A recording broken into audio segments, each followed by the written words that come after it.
ভান করলেও ওর কথাগুলো শুনতে আমার ভীষণ ভীষণ কি হয়েছে? আরে কি হয়েছে দিদি ভাই, কি হয়েছে? আমার করে ডাকতে ডাকতে ছুটে আসছিস কেন? বকুলদি পুরো সর্বনাশ হয়ে গেছে। তুই আমার কাছে পরিষ্কার করে বল, তোর কথা তো আমি কিছু বুঝতে পারছি না। তোর ভাগ্যের ঘূর্ণিঝড়ে তোমার ভালোবাসার বাসাটা ভেঙে চৌচির হয়ে গেছে। কথাগুলো আমি ঠিক বুঝতে পারছি না ভাই, কি হয়েছে কি হয়েছে তুই আমার কাছে পরিষ্কার করে বল। ওই নিষ্ঠুর কথাটা আমি কিছুতেই তোমার সামনে বলতে পারবো না। কি বললি তুই? কি বললি আমাকে বলতে পারবি না? শুধু এইটুকু জেনে রেখো, তোমার জীবন থেকে ধ্রুবদা চিরদিনের মতো হারিয়ে গেছে। কি বলিনি ভাই? আবার বকুলের জীবন থেকে ধ্রুব? না না না, এ হতে পারে না, এ কখনো হতে পারে না। মাস্টার মশাই, তুই মিথ্যে বলছিস। মিথ্যে নয় মাস্টার মশাই। হ্যাঁ মিথ্যে মিথ্যে মিথ্যে। হ্যাঁ নিমাই, তোকে না আমি আমার ভাইয়ের মতো ভালোবাসি। সেই ভালোবাসার আঘাত দিতে বুঝি ওই মিথ্যে কথাগুলো বানিয়ে বানিয়ে আমার বুকে বাজের আঘাত দিতে ছুটে এসেছি। না, আমি মিথ্যে আঘাত দিতে তোমার সামনে ছুটে আসিনি। দিদির মতো ভালোবাসি বলেই তো তোমার সর্বনাশের কথাটা শুনে আমি পাগলের মতো এখানে ছুটে এসেছি। কিন্তু কি চাই সর্বনাশ? বকুল দিদির ভালোবাসা কি উপেক্ষা করে ধ্রুবদা আবার বিয়ে করেছে।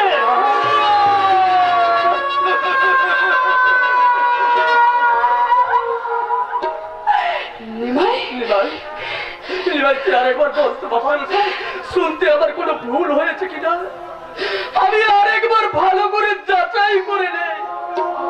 বল বাবা, তুই আমায় আরেকটি মারবো।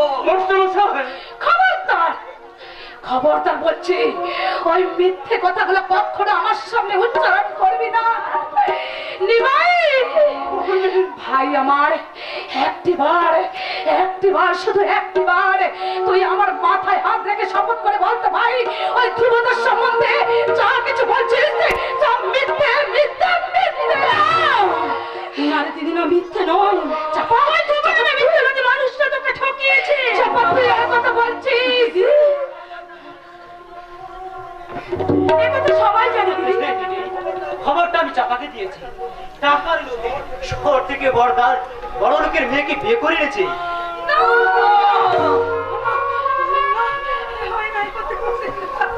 আমার সত্য সাধনার ধ্রুবতারা আজ লোভের আকাশে আশ্রয় নিলে আমার শিক্ষা আদর্শকে দু পায়ে মারিয়ে আমার সঙ্গে প্রতারণা করবে।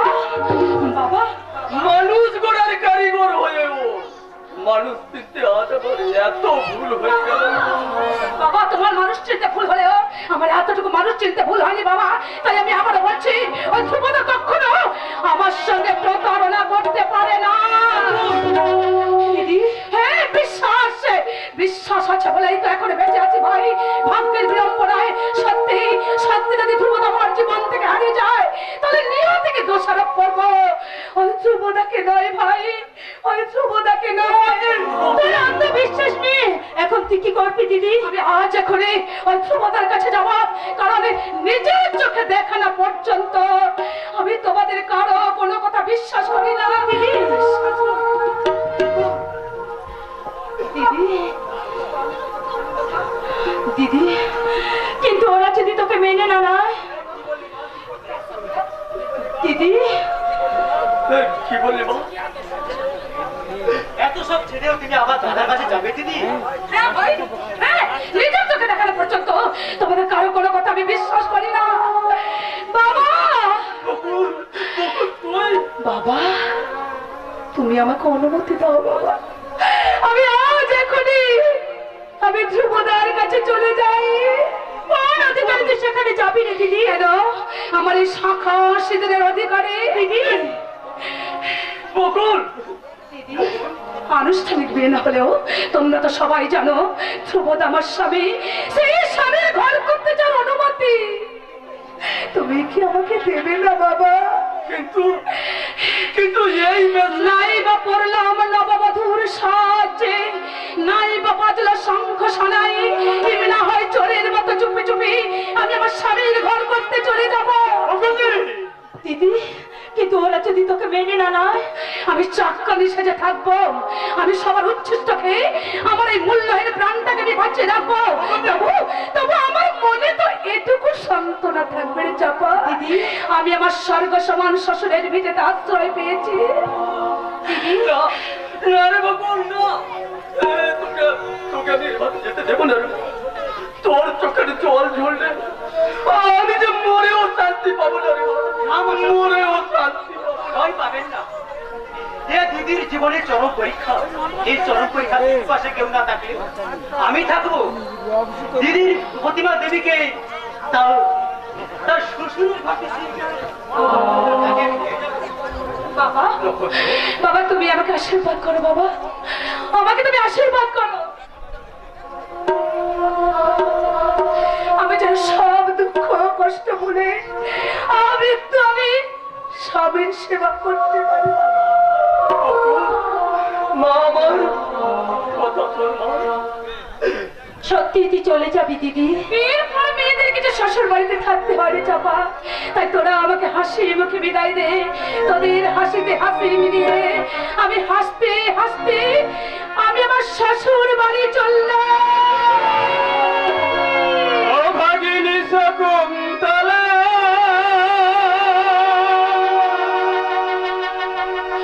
পতিগৃহে চলে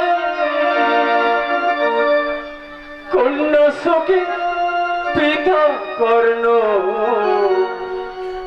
হাসি ও সুজলে গো, হাসি ও সুজলে।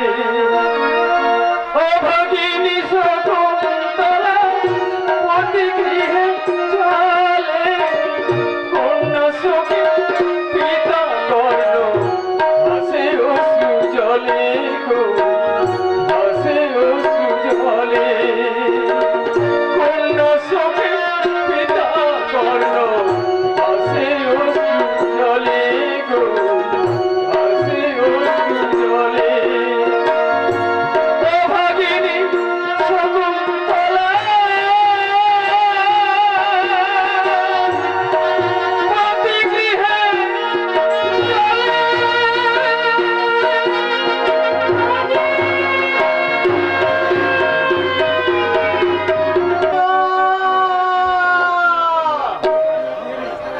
ময়না,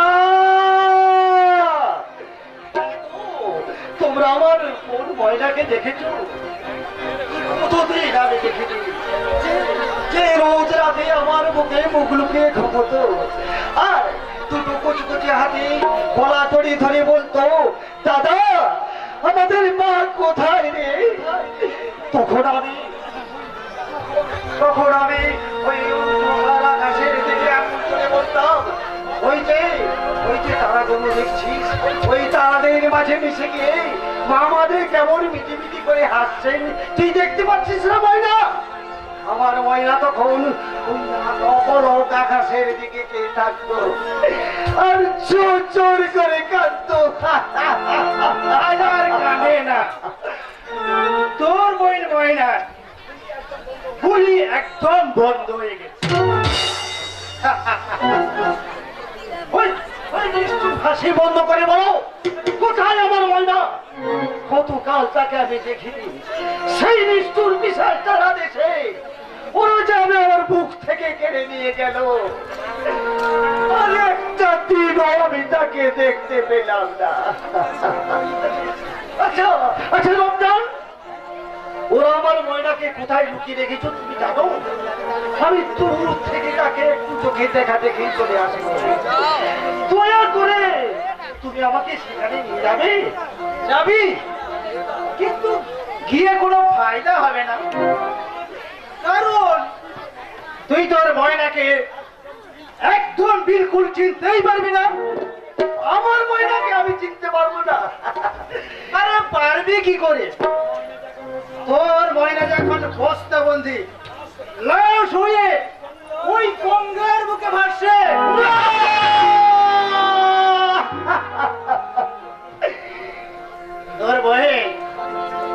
তোর বহেন ময়না দাদা দাদা বলে বহু চিৎকার করছে।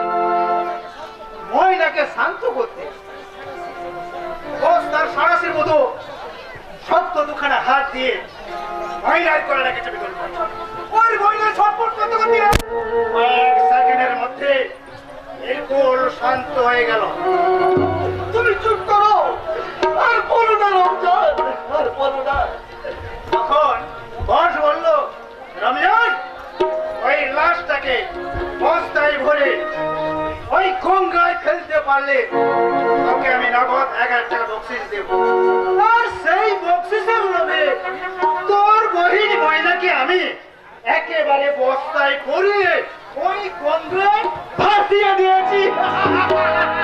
ভাসিয়ে দিয়েছো? হ্যাঁ ভাসিয়ে দিয়েছি। বেশ করেছো। আরে পাগলা বলে কি রে? ভাসিয়ে দিয়েছে আর বলছো বেশ করেছো, বেশ করেছো। ওই পবিত্র গঙ্গার বুকে ভাসতে ভাসতে ময়না আমার একেবারে স্বর্গে পৌঁছে যাবে। ওই পাগলা, তুমি আমার ময়নাকে ফোন করে দেখেছো তো? আর বুঝি তার চোখে জল ছড়ে না? আর বুঝি সে কেঁদে কেঁদে বলে না, দাদা আমাদের মা কোথায় রে, আমাদের মা কোথায়?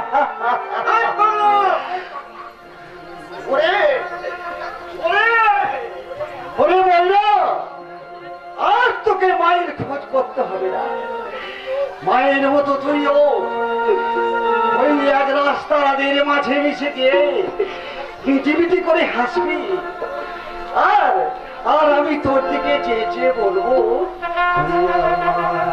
ছোট বোন বড় আদরের, ছোট বোন আমার, ছোট বোন বড় আদরের, ছোট বোন।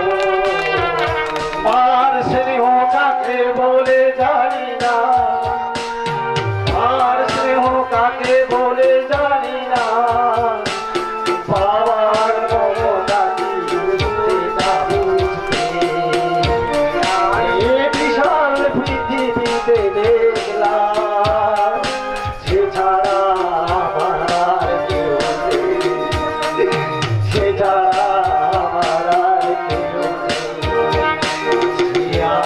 ছোট বোন বড় আদরের, ছোট বোন সে আমার, ছোট বোন বড়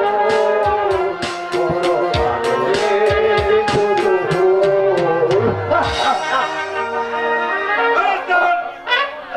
আবার তুই তো ডাকরুম ছেড়ে বাইরে বেরিয়ে এসেছিস। রঞ্জন, তোকে না কতবার বলেছি ওই রাস্কেলটা বাইরে এসে পাগলামি করলে ওটাকে চাবুক মারতে মারতে ওর জায়গায় পৌঁছে। ওর পাগলামো বন্ধ করতে আমার এই শক্ত হাত ওখানে যাবে।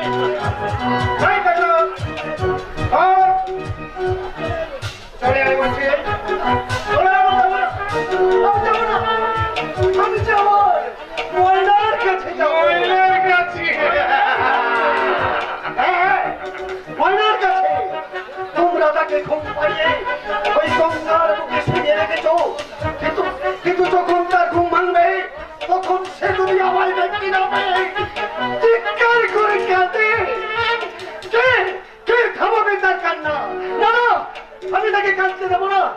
আমি তাকে আমার এই বুকের মাঝে ঘুম পাড়িয়ে রাখবো। ময়না,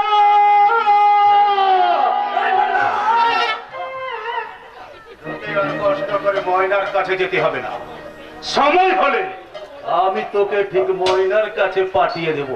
এই রঞ্জন, রুমে পৌঁছে দে, ডক্টর ওকে ইঞ্জেকশন দেওয়ার জন্য অপেক্ষা করছে। না, ওই ইঞ্জেকশন আর আমায় দিও না।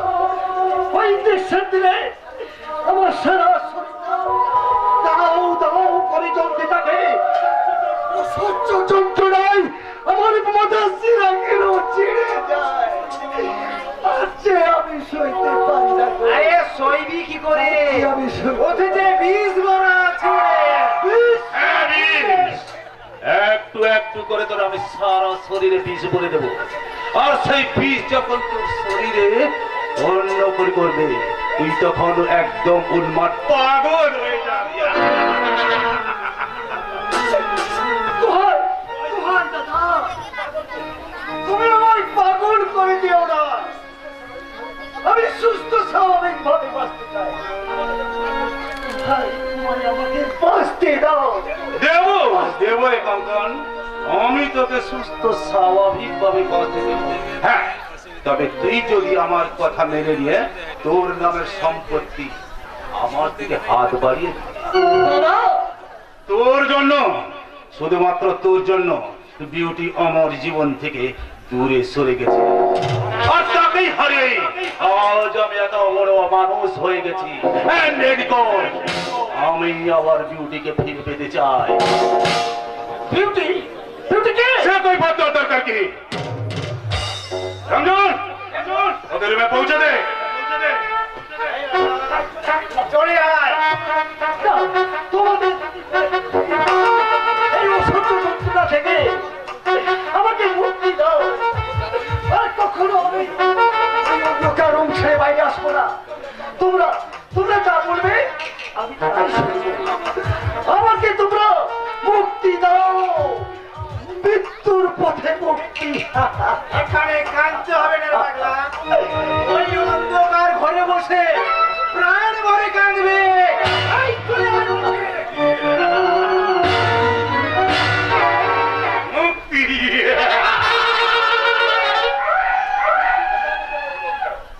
মুক্তি আমি তোকে দেবো রে কঙ্কন। আমার আকাঙ্ক্ষার খিদে মিটলে মৃত্যুর পথই হবে তো আসল মুক্তি। কঙ্কন আমার বাবার রক্ষিতার ছেলে, বাবার মৃত্যুর আগে তার অর্ধেক সম্পত্তি ওর নামে উইল করে গেছে। আর এই কথা জানতে পেরে বিউটি আমার জীবনকে তুচ্ছ করে গায়ের ছেড়ে ধ্রুবকে না না, কিছুতেই আমি মানব না। ওই সারা সুরের বাচ্চা আমি খতম করে দিন বস। কে? ও চুনা, খবর বল। আমার আচ্ছা নেই বস। আমি খান পাতলাম বটে, লেকিন দেখলাম কি আমি খান পাতলা চাইলি বলতে দুসরা শিকারি খান ধরা পড়ে গেল। এ ধরা পড়ে গেল বিউটি? না না, বিউটি না, মালটার নাম চাপা। চাপা! শেষ বস। কাপড় সাজালে যেমন আস্তে পিস্তে জড়িয়ে পড়ে, তেমনি চাপা মাইস্টার ভালোবাসা জালে বিলকুল জড়িয়ে পড়েছে। ওর প্রেমিকটির নাম তুমি জানতে পেরেছো? না বস, শুধু এটুকু জেনেছি সে হলো এক আর্টিস্ট। আর্টিস্ট? হ্যাঁ বস, সেই বকুল চাপার গন্ধ ছড়ানো সোনার গা। এই তো বকুল চাপার মিষ্টি খুশবুতে দিল থেকে মাতোয়ালা করতে আমি সোনার গায়ে প্রবেশ করলাম। তারপর দেখলাম পদ্মদিঘির কালো পানি কলসি ভরে কাকে তুলে নিয়ে পাহাড়ি রংছনের ঝড়ে পথ চলতে শুরু করলো আপনার সেই খোয়াবের ফুল চাপা। চাপা চাপা সেই পাহাড়ি রং যেন চুলকে সর্বাঙ্গে উঠলে উঠেছে এক রাস যৌবনের ঢেউ। আর সেই অসংখ্য মধু ভরা মৌচা, আর সেই আর্টিস্ট তার আপন মনে এঁকে চলেছে সেই মাতলা যৌবনের তসবি। যৌবনের তাসবি।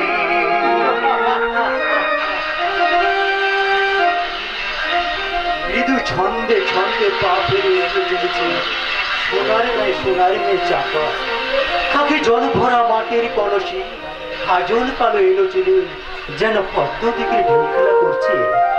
এই ওই দিকে তাকিয়ে দেখো, ওই কৃষ্ণচূড়ার শাখায় দুটো শালিক পাখি কেমন পাশাপাশি বসে আছে। পাশাপাশি একজোড়া হরিণ, চোখের একগ্রাস নীরব জিজ্ঞাসা।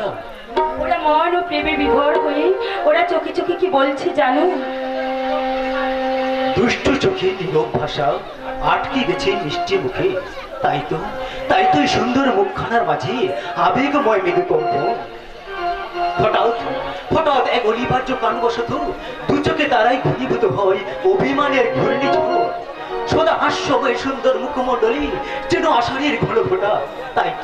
তাই তো পুঞ্জীভূত অভিমান একরাশ অভিযোগ নিয়ে বলছে, এই যে মশাই, আমার কথাগুলো কানে যাচ্ছে?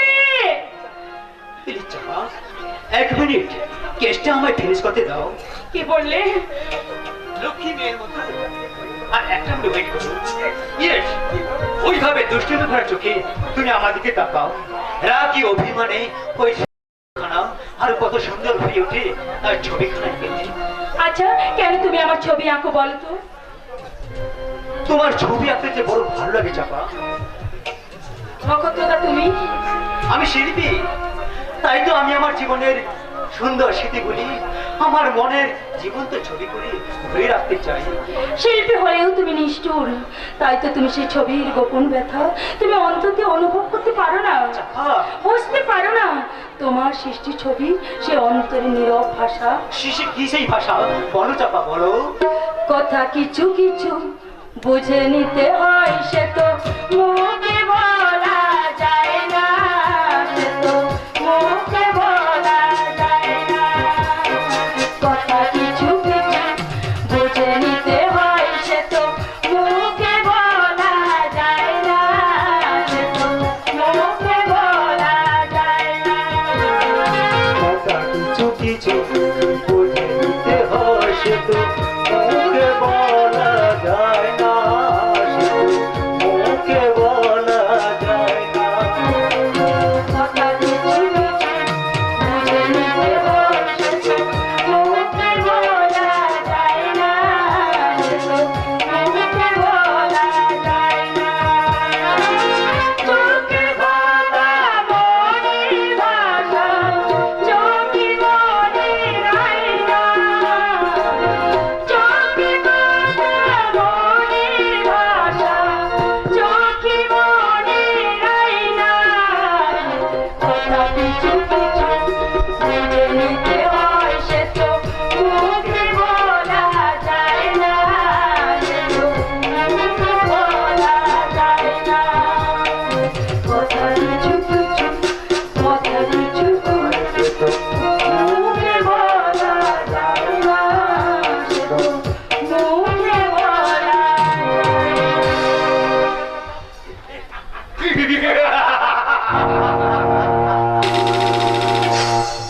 চাপা সুন্দরী, তোমার মনের কথা মনের মাঝে গুমরে গুমরে কাঁদবে, আর তোমার মনের আয়না থেকে দূরে সরে যাবে তোমার ভালোবাসার মানুষ নক্ষত্র।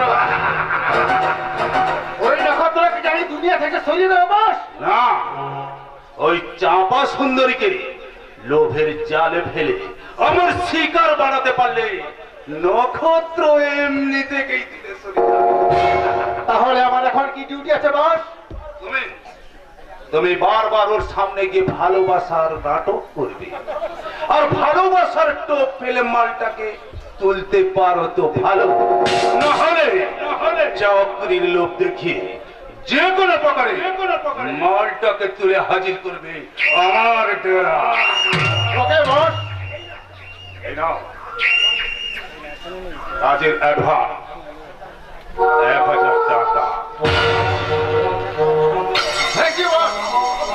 আপনি ভাববেন না, যেমন করে হোক ওই সোনার গায়ে মাটিতে ফোটাও সুন্দরী চাপাকে আমি টেনে তুলে দেবো আপনার দিলের দিল মহলে।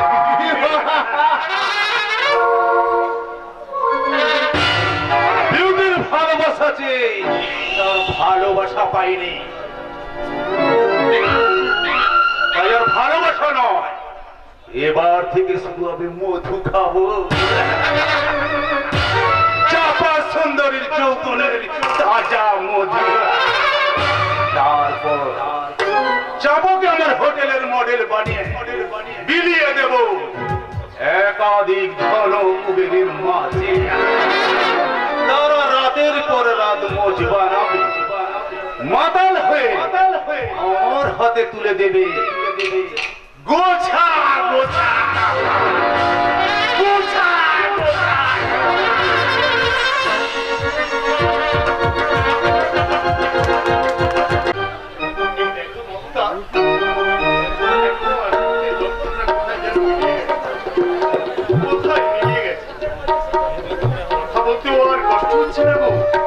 তবু ডাক্তারবাবু বলেছেন তোমার বেশি কথা বলা চলবে না। তোমরা অযথাই ভয় পাচ্ছ মমতা। দেখে নিও, আর আমার কিচ্ছু হবে না। শুভ আমার এই যাত্রায় বাঁচিয়ে দিয়েছে। জানো মমতা, আমি জানতাম শুভ কখনো আমায় নিরাশ করবে না।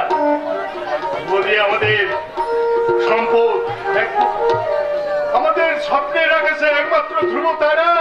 খবর পেয়েছে তুমি ভীষণ খুশি হচ্ছে, তাই না গো? শুধু খুশি নয়, এই যেমন আমার জীবনের সবচেয়ে বড় সান্ত্বনা। মৃত্যুর পূর্বে পিতার কর্তব্যের একটা অন্তত পালন করতে পেরেছি, তাই তো মৃত্যুর জন্য আর আমার ভয় হয় না গো। ছি ছি, অমন অলক্ষণে কথা বলতে নেই গো। ভেবো না মমতা, ভেবো না, আমি এত সহজে মরতে পারি না। তোমার শ্রদ্ধা, ভক্তি, ভালোবাসার বন্ধন ছিন্ন করে যমরাজ এত সহজে আমাকে তোমার কাছ থেকে আমাকে কেড়ে নিতে পারবে না গো। তাই যেন হয় গো, তাই যেন হয়। আমি তো ঈশ্বরের কাছে কাই মনোবাক্যে প্রার্থনা করি, আমি যেন সীমান্তে সিঁদুর নিয়ে অক্ষয় স্বর্গ লাভ করতে পারি। বলে তাই বলে কি হয়? এই জীবনের রঙ্গমঞ্চে যে আগে প্রবেশ করেছে তার প্রস্তাবের পথটা যে আগে খোলা থাকে মমতা। এখন থাক, এবার বিশ্রাম নেবে চলো তো। আজ ধ্রুবর ফুলসজ্জা, কিন্তু ও যখন এসে শুনবে এত রাত পর্যন্ত তুমি না ঘুমিয়ে থেকে আছো, তাহলে ও হয়তো এসে বলবে এ কি বাবা, আপনি অসুস্থ শরীর নিয়ে আপনি এত রাত পর্যন্ত জেগে আছেন? অসুস্থ কোথায় রে ধ্রুব, আমি তো পুরোপুরি সুস্থ। মনের দিক থেকে আপনি সম্পূর্ণ সুস্থ হলেন বাবা, শরীরের দিক দিয়ে আপনি কিন্তু এখনো সম্পূর্ণ সুস্থ হন বাবা। তাই বলছি, ছেলে মানুষই না করে আপনি বিশ্রাম নেবেন। চলুন মা, বাবাকে নিয়ে উপরে যাও, আমি তোমার বৌমাকে পাঠিয়ে দিচ্ছি। না না ধ্রুব, আজ তোদের ফুলসজ্জা, তোদের দুজনের প্রতি আজ অনেক কর্তব্য। সেই কর্তব্য পালন না করলে কোনো স্বামী স্ত্রী কখনো আদর্শ স্বামী স্ত্রী হতে পারে না। তোর বাবা যেন ভাবিস রে বাবা, আমি তো আছি, তুই যা বাবা, বৌমা হয়তো তোর জন্য অপেক্ষা করে বসে আছে। বেশ, তাই হোক মা, তোমাদের আশীর্বাদ পাথেয় করি আমি নতুন জীবনের পথে পা বাড়ালাম।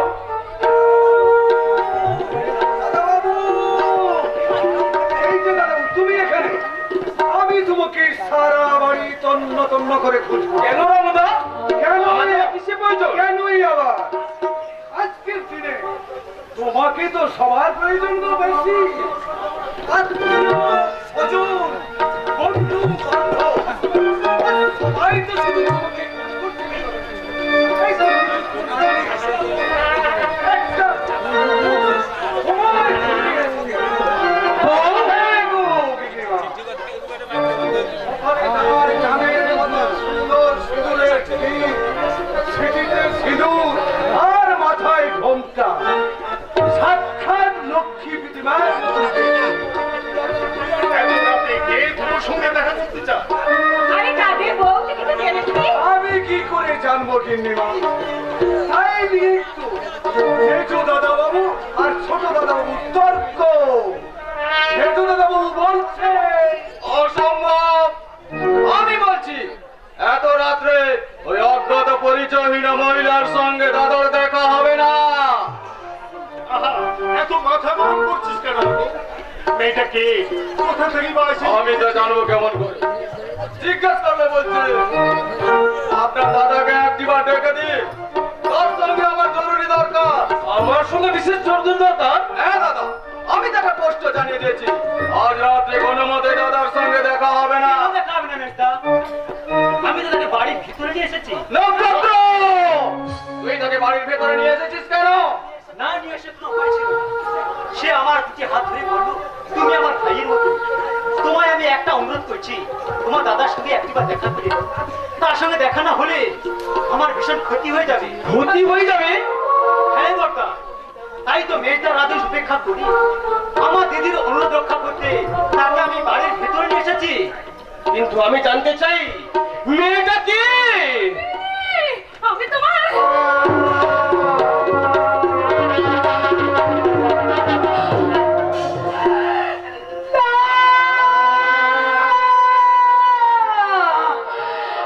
ঈশ্বর, এ তুমি আমাকে কি দেখালে? কেন দেখালে? কেন কেন কেন? হ্যাঁ গো, হ্যাঁ গো, তোমার কি সত্যি বিয়ে হয়ে গেছে? বলো না গো, তোমার কি সত্যি বিয়ে হয়ে গেছে? আমি যে আমার অন্ধবিশ্বাস নিয়ে আমি তোমার কাছে ছুটে এসেছি। বলো না গো, তোমার কি সত্যি বিয়ে হয়ে গেছে? এবং আজই তার ফুলসজ্জা। ফুলসজ্জা? কেন এসেছো বকুল? কেন তুমি আমার কাছে এভাবে ছুটে এসেছো? আমি যাও, চলে যাও এখান থেকে, আর কখনো কোনো আশা নিয়ে তুমি এই বাড়িতে আসবে না। যাও যাও। দাঁড়া ধ্রুব, আমি জানতে চাই এই মেয়েটার সঙ্গে তোর কিসের সম্পর্ক, আর কিসের প্রয়োজনে ও তোর সঙ্গে দেখা করতে এসেছে, আর কেন না তুই এত রাতে ওকে এখান থেকে চলে যেতে বলছিস? বাবা, দেরি করছিস কেন? আমার কথার উত্তর দে। হ্যাঁ বল, ওর সঙ্গে তো কিসের সম্পর্ক? বলো গো দাদা বাবু, বলো এই মেয়েটি কে? আচ্ছা, একটা অজানা অপরিচিত মহিলার সম্বন্ধে আবার এই কৌতূহলের কারণটা কি জানতে পারে? আরো বিষয় একটা আছে, নইলে এই ভদ্রমহিলা এত রাতে ছুটেছেন কেন? বলো দাদা, এই ভদ্রমহিলা তুমি চিনতে পারছো না? ওর সঙ্গে আমার হ্যাঁ, ওর সঙ্গে তো মানে ও আমার চাকরানী। হ্যাঁ হ্যাঁ গো বাবু মশাইরা, আমি ওনার চাকরানী। উনি যখন আমাদের ওখানে থাকতেন তখন আমি ওই বাবুর সব কাজ করে দিতাম। চাকরানী জনি, তাহলে ধ্রুবর বিয়ের কথা শুনে তুমি এমন হাহাকার করে কেঁদে উঠেছিলে? দুঃখে গো মা, দুঃখে। কি বললি তুমি? তুমি আমাকে মা বলে ডাকলে? কিন্তু দুঃখটা তোমার কি সেটা আগে খুলে বলো। ওই বাবু আমাকে বলেছিল, বকুল আমার যখন বিয়ে হবে তখন তুমি নিজে দাঁড়িয়ে থেকে শাঁখ বাজাবে, নৃত্য করবে। তাই তো আমার অজান্তে হঠাৎ বাবুর বিয়ে হয়ে যাওয়ায় আমি ভীষণ কষ্ট পেয়েছি গো মা, আমি ভীষণ কষ্ট পেয়েছি।